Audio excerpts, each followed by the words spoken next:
Now consider this, and you decide for yourself whether you think this is a strange, or whether you think it's just a coincidence. Lahaina, we have very likely a malfunction in the Hawaiian Electric Company's security system, where it turns off the power lines whenever they are down. Okay. Next, we have East Palestine train wreck. Okay. Now, the East Palestine train wreck was very interesting. You don't hear about this much. What actually caused it is that a bearing in the train overheated, and the alarm didn't sound properly, so that no one knew to turn it off and knew to fix it. So somewhere, is it possible that someone could hack into a moving train? Yes, because there's Wi-Fi enabled on these trains. Of course, it's possible to hack into the train.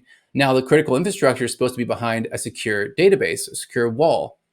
However, it can be hacked. Anything that's connected to the internet can be hacked.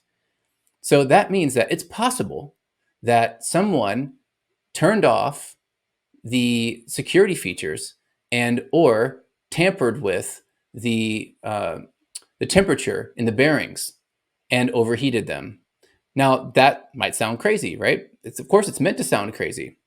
But then again, we have the Francis Scott Key Baltimore Bridge. It just literally fell down because this shipping container ship merchant marine vessel was pulling under the bridge, and there's only 2 anchor points on this bridge that are infrastructurally possible to destroy the whole bridge.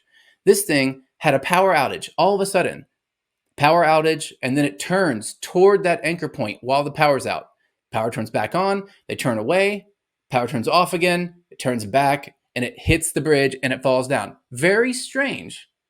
If there was no cyber attack here, then it's pretty clear that the captain of that ship or the navigator of that ship intentionally hit that pylon. However, it's possible they didn't. It's possible that they actually lost control without the ability to retrieve power in time to change their course, and they hit that pylon and it knocked the bridge down. Okay. Last, I'll talk about this. The Iron Dome goes down during the Hamas attack in Israel. Now, I'll start by saying this is the most fucked up shit in the world.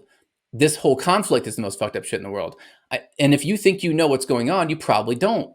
I'm not saying that I do. I'm saying that there's so much propaganda on both sides. There's so much emotion from Palestine supporters and from Israel supporters. And suddenly we're seeing people rear their ugly heads at each other, and without really looking at the facts here. It's very difficult to see, but we do know that somehow Hamas attackers were able to cross over the Iron Dome without getting shot down.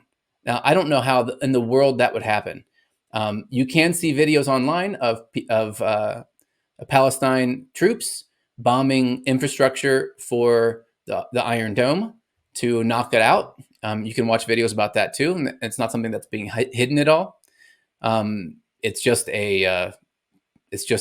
out there, and you can check it out.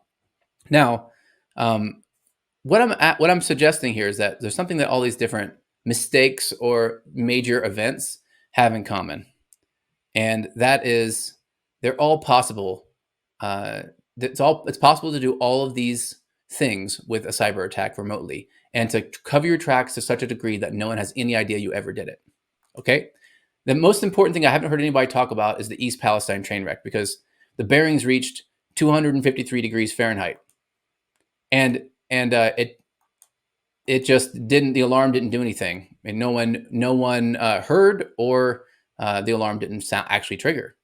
It was said to trigger an alarm. It was supposed to trigger an alarm. So, what does this mean? If we are in the middle of a massive cyber attack, what does it mean, right? For you specifically.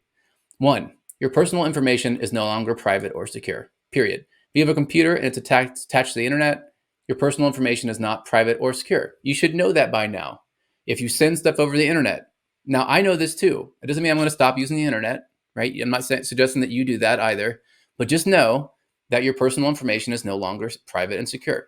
Second, your trust in technology and digital infrastructures is fundamentally shaken by this. If you look and say, oh, that's secure, it's here, but it's connected to the internet, it's not secure. Anything that is connected to the internet is not secure, period. Okay. Next, your daily routines and the ways of communication just in general, need to be reevaluated for security. If you are just throwing all your ideas out there constantly and you think that you're safe and that things aren't going to be used against you, you should reconsider that. There are so many ways of using information against people. And right now, we're at a time where individually it's possible for a nation to attack with cyber attacks and have ransomware, um, or essentially steal all your data and blackmail you, or just wipe your account out. Now, we are going to see the introduction of a central bank digital currency. We've already seen this attempted many, many times. They're called CBDCs. You can totally look this up. This is not something that the central bank is hiding at all. They want to put in place a CBDC, central bank digital currency, and that's there are a few things that need to happen for that to be reasonable for people. Okay, and I'm going to suggest that that's the goal, the end goal here with a lot of these cyber attacks, is that they want you to feel like there's a secure option. Crypto is extremely secure in a lot of ways. It's very, very difficult to fake it, to manipulate it, especially like Bitcoin, things like this. However, they can't control those different systems. They need to make one that they can control, this, they being the Bank of International Settlements and the central bank of the world central bank. Okay, so finally, fourth thing that you need to know here that this means, what this means for you, is that your understanding of national and global security is more valuable than you previously thought. It's more important now that you look at the potentials of national and global security. What's going on in your world? Is your data actually secure on a national level? Is it possible that there are other people out there, not just people trying to trigger and target you, but people trying to target all of the citizens of a country to make their life harder, to make them turn on each other, that kind of thing? And you need to consider that, just for yourself, whether it's the case or not. You need to at least think about it. And so this, to me, all of these cyber attacks, it is inevitable where this is heading. The best place to attack a country is their wallet. If you can wipe out the money of the citizens of an entire country, suddenly you've got everybody scrambling. You take down their entire infrastructure, and you make such a massive gap between the wealthy and the haves and the have-nots that it will create all sorts of turmoil, including potentially civil war. So this is what I believe cyber attacks eventually reach the apex of their implementation. Cyber attacks on banks and on all of the financial security of individual people, citizens in the US and elsewhere. And that I think that this would make a lot of sense to justify a central bank digital currency to sort of solve the problem, the security problem, which would give, if we did adopt a central bank digital currency, it would give central unelected control. So somewhere else outside of the United States, there would be unelected control over our citizens here in the United States, but also worldwide, anywhere where they used this sort of CBDC fiat currency. So you must prepare and you must resist this. You must resist the CBDC. You must also resist the likelihood that you're going to be wiped out by a cyber attack in some kind of way.